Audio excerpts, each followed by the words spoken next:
The investors really enjoy working with us because of the fact that we make it an experience. We want them to kind of get the experience with us. We want them to go through that, meet us, shake our hands, walk a project.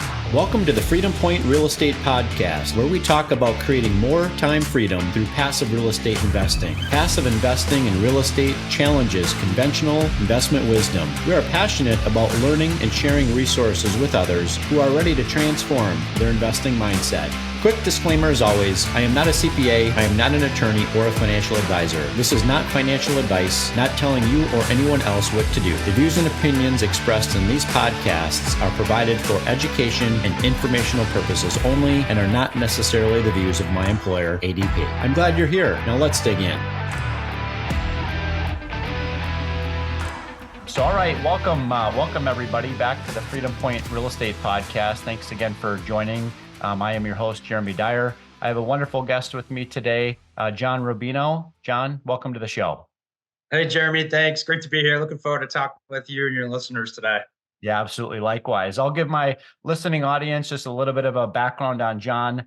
John is a 20-year Navy pilot. That's exciting. Who started interested to learn more about that, of course. John started investing in real estate in the early 2000s. He started JID Investments in 2013 as a passive investor, private equity real estate investment company.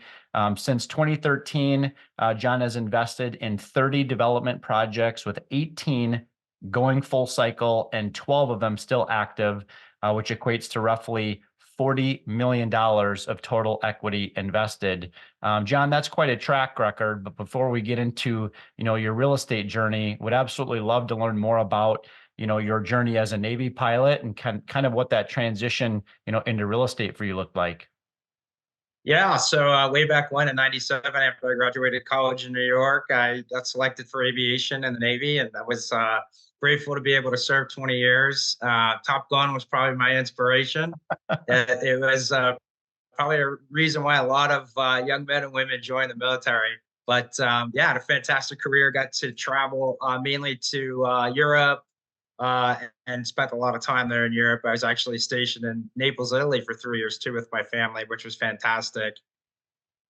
But it was a great journey. I mean, I enjoyed flying operationally, and then I had the opportunity to be an instructor pilot for about 2.5 years, teaching kids right out of college how to fly at the same squadron I learned how to fly back in Corpus Christi, Texas. So great journey, had a blast, learned a ton, got into investing maybe about halfway into my career and fell in love with real estate. And I kind of figured, that's kind of what I think I want to do when I grow up.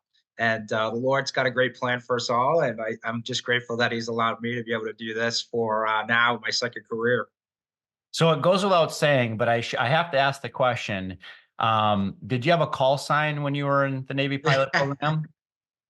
Well, my last name is Rubino, so I usually went by Bino, and got a couple of other cool nicknames, but we'll go with Bino for now. The stories on the other ones are a little bit probably better for a scotch or something before we talk about those. But yeah, that was my call sign. Yeah, Bino, pretty easy.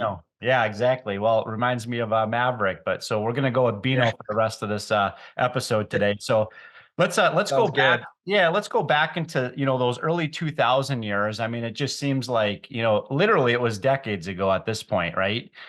So let's go back to those kind of early years when you were kind of just first deciding that it was time to figure out what that next chapter of your life was going to look like. Coming out of the Navy program, what was kind of going through your mind during that point in time? What types of things did you kind of dabble in? Did you make any early mistakes? Yeah. It wasn't something I was really planning on, to be honest with you. I had a couple of good friends who I was stationed with at the time in Southern Maryland, and we just were on a way on a detachment to New Orleans. And one of my buddies said, "Hey, why don't we talk a little bit about real estate?" And I said, "Okay, sounds good." He had flipped a few homes kind of in that early portion of 2000s. And we went through it for about 3 or 4 weeks, and I just fell in love with it. And so I was looking for fix and flips, foreclosures, probates, kind of at that active level. But I found a new construction partner about a year into kind of starting this back in around 2005. And we built 2 new construction homes. made good money. And I decided at that point that, I wanted to stay in the Navy, finish it up as a career. So those same guys that helped me get started became business owners. They decided to get out of the Navy and start their companies. So I kind of helped them with their seed capital. And I got them started as they got their businesses off the ground. And not only did I get a fantastic return on my investment with them, but I was also getting the education, learning about what investing was from more of the kind of passive side, looking at pro formas, looking at marketing packages and OMs and DACs, and just going through the legal documents. So just learning that stuff over a course of about 7 years. And then when we moved back to DC after my instructor pilot tour, it was about a 15-year point in my career. I said, I really enjoyed doing this passively. I'm making money. I'm enjoying it. I'm getting a great education. This is a great platform to start a business. So I got with my accountant at the time, and now he's my CFO in the business. And he and I kind of put this plan together. Had a lot of buddies in the Navy who liked what we were doing. He owned an accounting firm, had a lot of clients. And the next thing you know, we've got 20, 30 investors. We're loaning money out on smaller projects. And then we start getting involved in the larger LP kind of raises on equity deals. So it kind of slowly went, and then it kind of took off. And now we've got 250 investors. We're investing on, huge projects across the country. And it's exactly where I wanted it to be, Jeremy. I really wanted it to be a company that brought others in to help them do well, have fun, make money. And we kind of go into it with that team mindset. Everybody's going to be successful. And it's gone great. And I've been very blessed, and it's a lot of fun. So let's talk a little bit about that kind of, we'll call it the transferable skills, right? So were there any particular transferable skills coming out of being a Navy pilot and into the space of real estate when it comes to, raising private capital from potential, investors? Yeah, I think it starts before I was in the Navy. I was in Catholic school for 8 years. I went to Catholic high school, military college. I mean, I was around military my whole life. My dad was a retired Marine Corps reconnaissance guy. So, he owned his own business. So I had it in my blood at a very young age. And just watching him, my uncles, how they were just so excited around being business owners, being able to kind of have such a great impact on their clients and their customers. I just kind of remember the joy they had doing that. They worked really hard for it, but they got to have a lot of fun and touch a lot of lives. But going into the military, I think it really just kind of, hone those skills. And, I really was able to pick up more on being a better leader, managing things, organizing, making sure that, what I was accountable for was great. And that really, really helped. You also kind of communicate differently with different types of people. When I was an instructor pilot, Jimmy wasn't the same as Joey, or Linda wasn't the same as Sarah. I had to make sure I could kind of explain to them how to fly an airplane. And one kid may have this mindset, one kid might have this one. So I had to kind of learn that. And that's been amazingly beneficial for me as not only a business owner, but as a private investor as well. And then I'd say the last thing is, I had some time on staffs where I was writing papers for generals and admirals and senior executives that, were Secretary of Defense, Secretary of the Navy. I was writing papers for these guys. I was presenting to them. So, I was put in these high pressure situations, these high pressure events, and, just learning that, hey, they put their pants on the same way I do. So, I kind of looked at it in that mindset, and it just really has helped me immensely as a business owner. And my products, our paperwork, the way we do things is really buttoned up. We brought Juniper Square on about 3 years ago. We love that. And it's just made our process so much easier. And the investors really enjoy working with us because of the fact that we make it an experience. We don't, try to make it something where we just say, hey, sign up with us. We're going to make you a lot of money. Yeah, that's what we want to do. But we want them to kind of get the experience with us. We want them to go through that, meet us, shake our hands, walk a project. That means a lot to me because that's how I was treated when I was a private investor. And I want to do the same thing for my investors and our sponsors, the partners that we work with. So Sure. Really important. That's great, Bino. Let's talk a little bit about something that you said related to that transferable skill of being a Navy pilot teacher and the mindset of the student that's going through the program, and then how that then applies to, the investor mindset, right? What are some of the ways in which when you're interacting with investors, what are some of the things that you're really challenging them, from a mindset perspective? Because certainly the old guard is at place, right? The old Mhm. way, of investing, or the way that people invested for, decades, if not centuries at this point, is being challenged. And so how are Mhm. some different ways that maybe challenge your investors to think and invest differently? Yeah, it's a great question.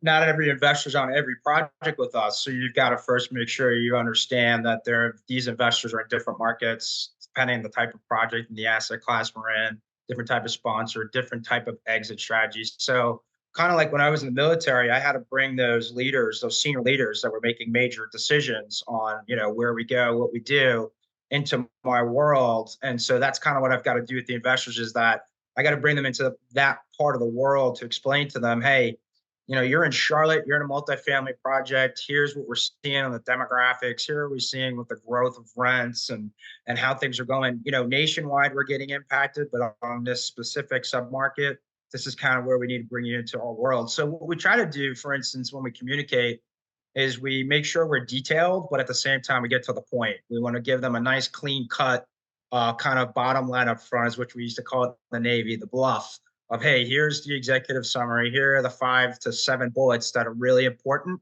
And then we kind of go into more in depth. So that way they have that tip of the iceberg and they can drill down if they need. So that's really important. I think it's kind of, again, it's bringing them into your world for that specific opportunity.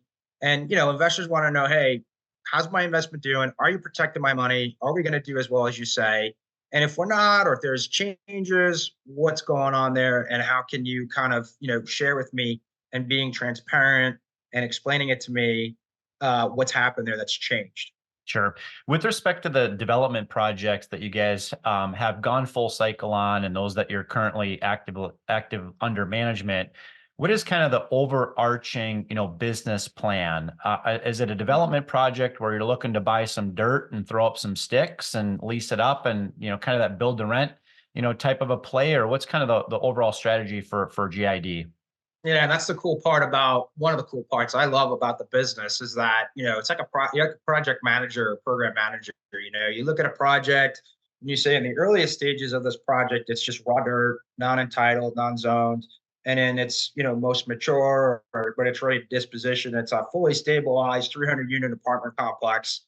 And you're putting it on the market to sell it, or you're going to refinance and hold it long term. So we're looking at that continuum, from start to finish, and we can plug into any one of those phases. So if we come in at the earliest of phases where it's just raw land and it's entitled, we want to obviously make sure we've got a sponsor that's well experienced, knows the jurisdiction, knows the boards there and the legal process of walking that property through entitlements and zoning, and that it can go through in the timeline they say, plus or minus 3 months, to say, get it to permitting and entitlements, after entitlement to permitting to build it. We could be into that whole entire process. And so the more we're brought into that earliest of stages, the better our returns are going to be, because obviously there's the greatest risk. But we could come in at any stage. We can come in at sticks and bricks, ready to go. We can come in at pre-development, post entitlement. We typically don't come in on the value add side, only because we try to source a better return, and in turn give those investors that investor or better than investor return. So it's a little bit difficult to do that on a value add or core plus. So most of the time, if not all the time, we're doing development deals where we can, source our investors, 12% pref with a target of around 15 to 20% a year of their money. And that's kind of our sweet spot. Sure. As a passive investor and limited partner investor myself, I'm in 28 Mm-hmm. different opportunities, actively at this point in time. Only one of Very which, nice. yeah, thank you. Only one of which is in the build to rent space. The reason why I haven't expanded more into development deals is primarily for 2 reasons. Number one, because I really like that immediate depreciation in the first year or 2 of that investment. And obviously we can't depreciate dirt, right? The Mm-hmm. second side to that is it typically can take anywhere from 2 to 3, years before those investments start to cash flow, because there's no cash flow until, the occupancy of that property, starts to build up. So what would be kind of be your feedback be for somebody like myself that traditionally stays away from, build to rent or ground up development and tends to focus maybe more so on the immediate cash flow and the depreciation benefits? Great question. And again, you're like you said, not one size fits all when you're investing in real estate. You're the type of investor that likes that passive income. You're getting that mailbox money. Like you said, you're getting the depreciation write-off. You're getting a lot of good tax benefits, which is huge. And that's a perfect portfolio for you. But for someone that has, let's say, they're significantly well off, or they have a capital that is really just sitting in a 5% CD, or they've got enough where they could put, for us, minimum is around 25 to 50K. If they've got that money and they can put that into a deal that's going for 3 years where they're getting that, compounded deferred return, once you hit that 12-month mark, 12 months and 1 day, you're now getting long-term capital gains. So a lot of our investors enjoy the long-term capital gains benefit, pretty much half their income. And they're willing to wait to get that, 12 to 18 or 20% return year over year in the form of a 3-year kind of progression. And whether it's condos that we're selling where we're paying out per condo, or once we finally sell the building, let's say in a 3 or 4 year span, you're getting everything back, your principal and your profits. In which case, like I said, long-term capital gain. So yeah, I think someone in your shoes that's doing 28 passive deals that you're getting cash for, that's amazing. You can walk away from your W-2 and live off that. I will say, I think that some folks that do that also have to take it to consideration. And that's why we say you want to have a really good accountant and tax specialist, because that income is really, really challenging. Of course, you get the depreciation, but eventually you could have recapture gains. So you've got to just kind of juggle that. But great points. And our takeaway would be, hey, you got this cash. It's a pretty low entry point at the minimums. And then you get to look at a nice long-term capital gain event. And sometimes what we do too is we take the gain and we say, hey, here's your principal. We're going to stay in the deal long term. We're going to rent out these. We got these apartments stabilized. Let's just let the capital gain sit in the deal, appreciate, collect rent income. And then in 5 or 10 years, we cash out and that capital gain becomes 2 or 3, 4x. So that's not a bad thing either. And then our capital gain, we can also take that and put it into one of our opportunity zone investments, which is really exciting. So there's a lot of options for the investors. You always got that primary exit and then a couple of other options that we offer as well. Yeah, I wasn't intentionally planning to talk to you about recapture, but you brought it up before, and I've not brought it up yet with a guest. Do you feel relatively comfortable, at least explaining from a high level to investors that, these investments produce a passive paper loss, otherwise known as depreciation? And at the end, now when that deal goes full cycle in 3 to 5 or 3 to 7 years, right? There's this point in time then when there's a disposition or an exit, in which case, if the investor does not 1031 exchange that investment into the next new deal, or do a lazy 1031 strategy where they're reinvesting their original capital plus their equity profit split into another deal in the same calendar year, that there can be this recapture element. Maybe I kind of explained it a little bit from a high level perspective, but can you explain how important it is that investors understand that there may be a potential challenge with that recapture at the end? Yeah, and I think you did a fantastic job explaining it. My take on it is exactly the fact that you've got to anticipate that coming back. Where if you do exit or you refinance and you come out of that investment, yes, you have a capital gain event, but again, you have to look at what that recapture means. So that's why it's really, really important. Each year, you bring in your K1 to your accountant that you're capturing that and you're accounting for that. Because if you write off, I'll use a notional number, $100,000 or $200,000 of losses, Uncle Sam's going to come back once that thing liquidates, or you sell or you refinance, and they're going to want their portion of that loss. So yeah, I would say just make sure that your accountant knows about it, you're tracking it so that you have an understanding. The other thing is, you want to talk to the sponsor to make sure you understand if they're doing straight line depreciation, as you would know, or aggressive, full on depreciation where they're writing off a ton. And that's another thing you have to watch out for, because if you hit a single instead of the projected home run on the deal, you could actually see yourself get hit pretty hard on those taxes on the recapture side. So yeah, it's definitely something that you got to pay attention to.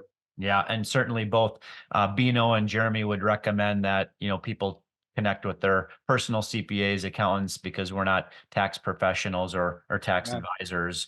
Now, you mentioned one of the potential capital events that could occur during the course of the investment hold period is the cash out refinance. We obviously Mhm. understand what that is. You articulated that to our audience, but what would be another potential exit strategy? And who is typically the buyer of these assets after they've been leased up? Yeah, great question. So, we're always going to go in with our primary disposition, which is either, hey, we're going to sit in this project, get it developed, built, stabilized, and then we're going to exit via either a refinance or a purchase of that building. The building is going to be purchased most likely by a large scale, let's say REIT or a property management company. The Grant Cardones of the world may come in and decide to buy it. It just depends right now, where cap rates are or anything, but you're always going to target your projection.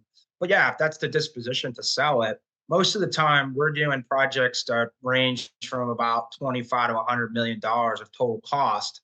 So on the construction side, which is usually the largest, side of the cost, we're going to bring in a larger LP, typically in the joint venture position that's got about 80 to 90% of the capital stack on the equity side.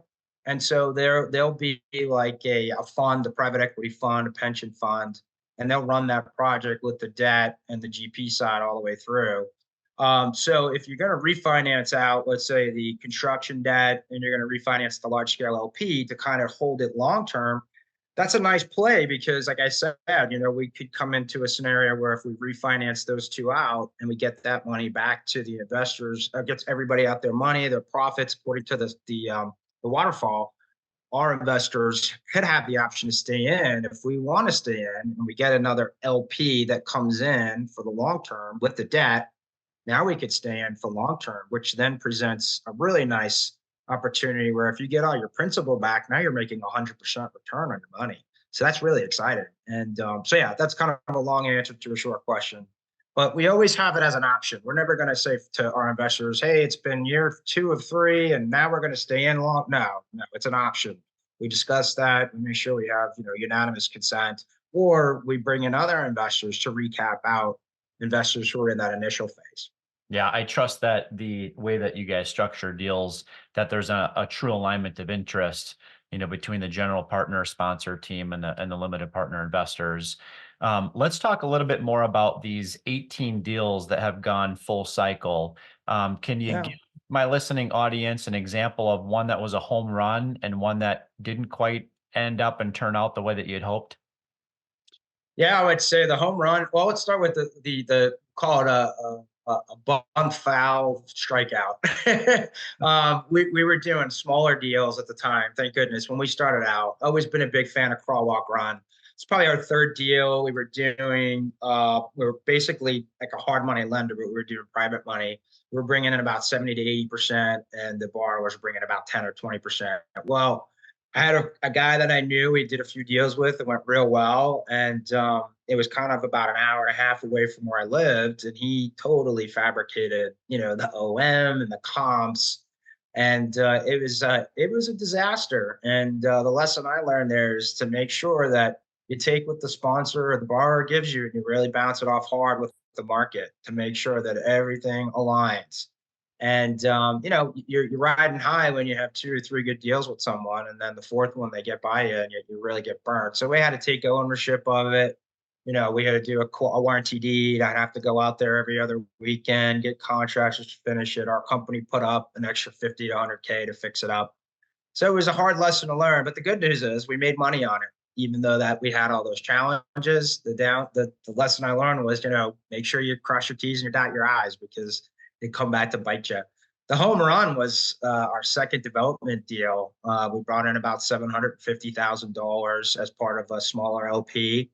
And the project was supposed to be about a 24-month new construction, about 20 condos in a really nice section of DC. And the project actually went about another 12 months longer just because of delays with weather and the permitting office, go figure, in DC.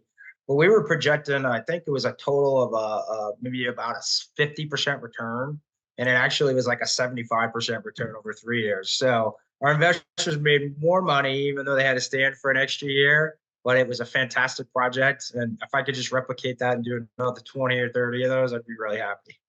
When it comes to when it comes to development opportunities, what would you say is the one greatest challenge that exists, and how is it that you and your team, mitigate against some of those risks? Yeah, great question. So if we're coming in on that land portion, we may be one or one of two, one of one or one of two that are coming in with the money on that. And we're usually going to try to take the land down with cash. And then sometimes we get a scenario and we've got a couple projects where, the seller is going to hold the land for the 12 to 18 months of entitlements and zoning and permitting. And then there's a closing that would happen right at, vertical with the construction refi to take the land out and bring in the construction and the equity to do the build. So the risk there is what happens if we don't close, and so at 12 to 18 months, whether we don't get the zoning, we don't get the permitting. So it's really important that these sponsors can walk you through the process and can show you on their book that the 10 or 15 that I've done that has gone through that progress, that track. So that's to me the biggest risk. But outside of that, you're making these returns because you're taking that risk. And so that's why we feel coming in at that $25,000 to $50,000 level, it's not a huge ask for someone that's accredited or high net worth. And they're willing to take on that risk, and they're willing to diversify a little bit on the opportunistic type deals. But that, I think, would be the biggest challenge. We never had one to date, knock on wood, where we couldn't close on. So that's a good thing.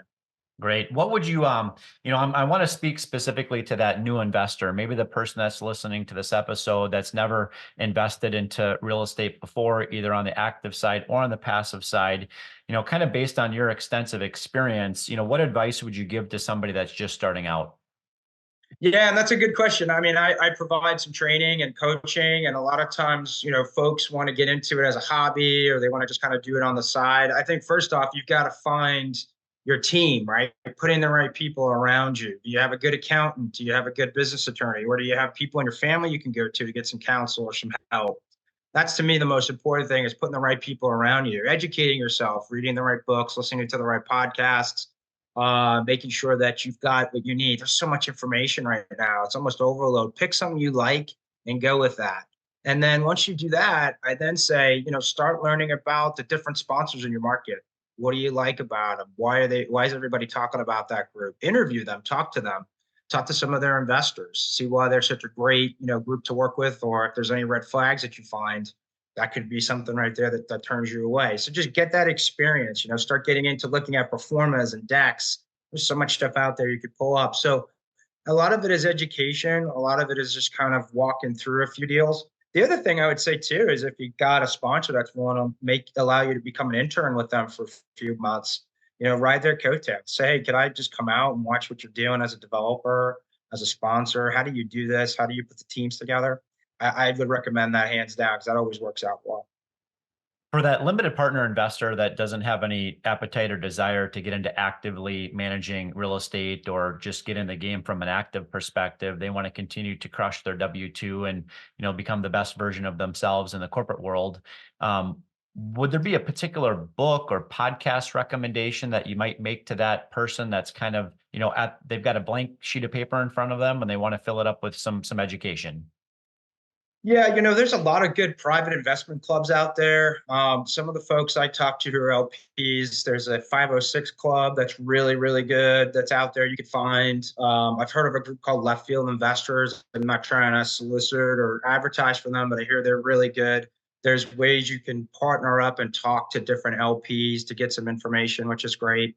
Look, I love The Millionaire, not the Millionaire. Well, I love The Millionaire Next Door. But Rich Dad Poor Dad, to me, is the greatest book ever written, only because it just ties everything together. And so much so I bought the Cash Flow Quadrant, the Rich Dad's Guide to Investing, and I bought Cash Flow 101, which I play with my kids. So it's like, I think one of the things I've heard someone say is, if you can go back when you're 18 again, what would you do? I said, well, I'm doing it with my kids. So if those knuckleheads aren't getting it, then I don't know what to tell them. But, we have a good time doing that. We try to get them situated because they're the next generation. We want to make sure they succeed. Yeah, it's a lot of fun. That's great.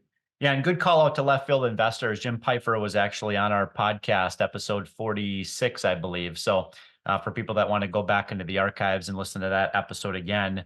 Interesting that you brought up Rich Dad, Poor Dad, Robert Kiyosaki. I also, for Christmas this year, purchased for my 4 children Cash Flow for Kids. I think that's the same as Cash Flow 101, right? It's the board game. Yeah, I think so. Yeah. It's a great little board game we play. The Cash Flow for Kids is great too. I think it gives them a little bit more of a digestible. But I'm waiting for Robert to open that university up. Once he does, I think he's going to have a lot of enrollment there. That's right. Well, now's the time in the episode where I want to ask you the crystal ball question. So okay. By the time this episode airs, we're looking at around April timeframe, give or take. So at this point in the year, at this point of where we're at in 2024, where is real estate headed in the next 12 to 18 months? That's a great question. I don't know how much more your crystal ball is clearer than mine, but I think it's been a challenge, obviously, over the last 18 months. Well, it's actually been a challenge over the last 3 to 4 years with COVID and the kind of impacts from COVID, and then inflation, and now the rates. I think everybody was really excited at the end of last year that the rates were going to start coming down right away. But I think that now everybody's talking about maybe second half of the year, maybe 25 to 75 bips is what we see. But those rates are really going to dictate the valuation of a lot of projects. And we've got a lot of folks out there. I think I was reading it the other day, $950 billion of loans are maturing this year. So that's just ridiculous. 40% of the active market right now, commercial real estate. So it's going to be interesting. There's going to probably be blood on the streets, but I don't know how much there's going to be, because there's a lot of money waiting to swoop in, but it's not going anywhere right now. So it's a weird time right now, because a lot of people aren't doing stuff. A lot of things aren't happening, but it's moving very, very slowly. So we've kind of said we're not going to really look at anything till second half. We're going to manage our active deals, get those kind of, again, moving continuously in the right direction, and then maybe look at end of second quarter, second quarter for a third quarter, a second quarter this year, just probably start taking a look and seeing what's out there. Sure. John, this has been remarkable. I really appreciate Thank you. the time that you spent with our audience here. What would be maybe 1 or 2 different ways that our listening audience can reach out to you to learn more about what you're up to? Thank you. Yes, and I appreciate it. This was fantastic. I would say our website, just www.JIDinvestments.com, is a great website. We're an open book, very transparent. Everything's on there. You'll really enjoy it. We're on LinkedIn as well. We have a LinkedIn company page under JID Investments. And if you guys want to reach out to me, feel free, please, to share my phone number and my email, Jeremy, on the notes. And folks can reach out to me anytime. I'm also on LFI too, so maybe I'll see you around there as well. Sounds good. Well, we'll definitely add that information to the show notes for this episode. Again, John, thanks for jumping in today. Thank you. I appreciate it, Jeremy. Thanks. Of course. And Freedom Point podcast listeners, thank you again for joining another episode of the Freedom Point. We look forward to having you join us on the next episode. Thank you for hanging out with us today and for listening to the Freedom Point podcast, powered by Starting Point Capital. This show is for entertainment purposes only. Nothing said on this show should be considered financial advice. Before making any financial decision, please consult with a professional. This show is copyrighted by the Freedom Point podcast. Written permissions must be granted before syndication or rebroadcasting. If you're interested in connecting, you can find contact information at startingpointcapital.com.